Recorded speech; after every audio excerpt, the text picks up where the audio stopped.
اس کا مطلب ہے توبہ میں کامیابی ہے۔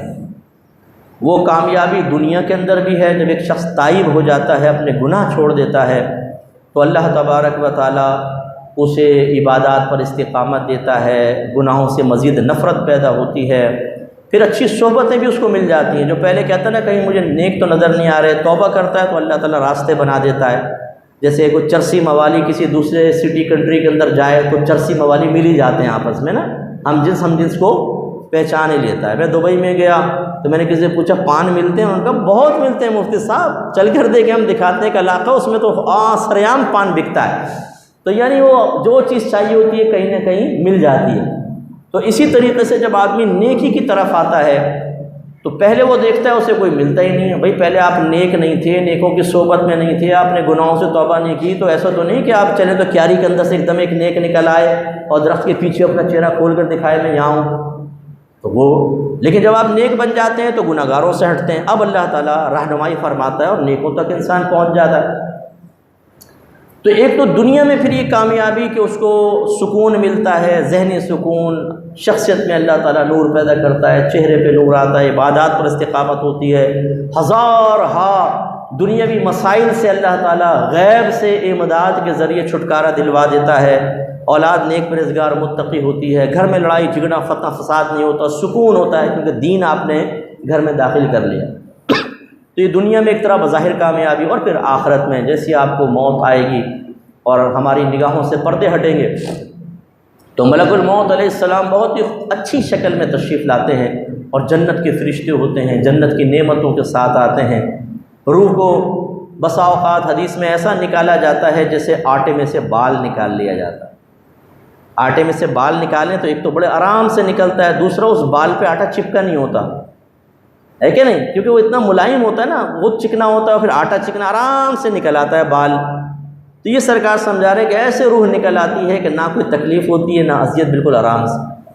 پھر اس روح کو 7ویں آسمان تک، جیسے نبی کریم صلی اللہ علیہ وسلم کی 7ویں آسمان تک ایک معراج کا منظر پیش کیا جاتا ہے نا، گویا کہ اسی کا ایک حصہ اس بندے کو دیا جاتا ہے کہ زمین سے آسمان تک فرشتے قطار اندر قطار کھڑے ہوتے ہیں، پہلے آسمان پہ پہنچتا ہے، پہلے آسمان والے پوچھتے ہیں کون آیا، کہتے ہیں کہ فلاں کی روح ہے، تو وہ کہتے ہیں کہ اللہ کا حکم ہے، وہ کہتے ہیں ہاں اللہ کا حکم ہے کہ اس کو عرش تک پہنچایا جائے،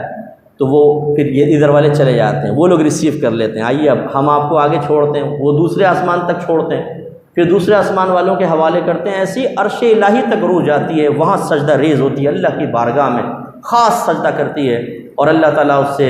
اپنی شان کے لائق خطاب فرماتا ہے کہ اے میرے بندے تو نے مجھے راضی کیا، اب تو اپنی قبر میں جا، اب برود قیامت تیرے لیے انعام ہے۔ پھر اس کی روح کو واپس لوٹایا جاتا ہے، اور قبر جنت کے باغوں میں سے ایک باغ ہوتی ہے، تا حد نگاہ وسیع کر دی جاتی ہے۔ لیکن اگر آپ کو فرض کر لیں ایک ایسے قبرستان میں دفن کر دیا، گورکر نے پرانی قبر کھودی جس میں پہلی 70 بابا دفن ہیں، 71ویں آپ آ گئے، لیکن اب یہ نہیں ہے کہ آپ کو ایک دم نگاہیں کھلیں گی، اتنے سارے بابا لیٹے پڑے ہیں، آپ نے کہا تم کہاں سے آ گئے کم بخت، اور انہوں نے کہا تو کہاں سے آ گیا، پہلی 70 کو بھگت رہے ہم لوگ، تو 71واں بھی آ گیا۔ ایسا نہیں ہوگا، او تا حد نگاہ وسیع، تا حد نگاہ مطلب جہاں تک آپ کی نگاہ جائے آپ کی قبر چوڑی ہو جائے گی، یعنی وہ قبریں برابر والی حصی اعتبار سے آپ کو محسوس تک نہیں ہوں گی،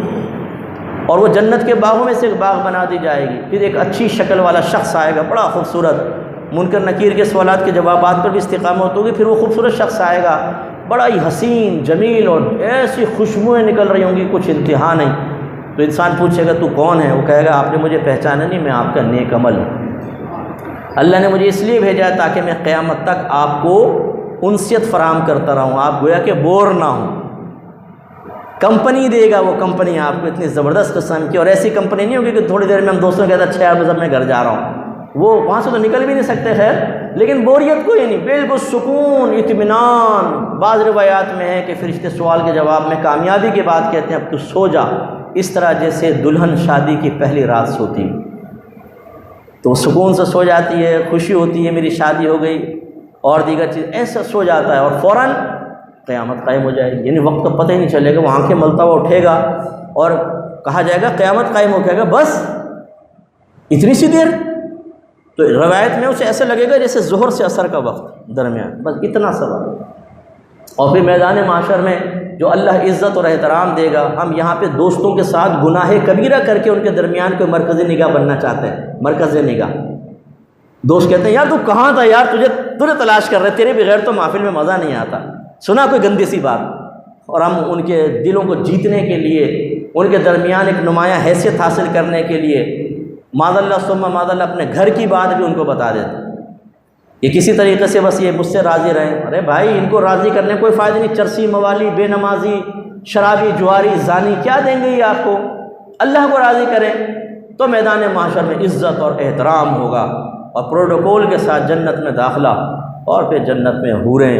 اور غلمان اور ایسی ایسی نعمتیں کچھ انتہا نہیں، نہ کسی آنکھ نے دیکھی، نہ کسی کان نے سنی، نہ کسی کے دل پہ اس کا خطرہ گزرا۔ اور عمل کتنا کرنا ہے؟ تھوڑا سا۔ تو اس لیے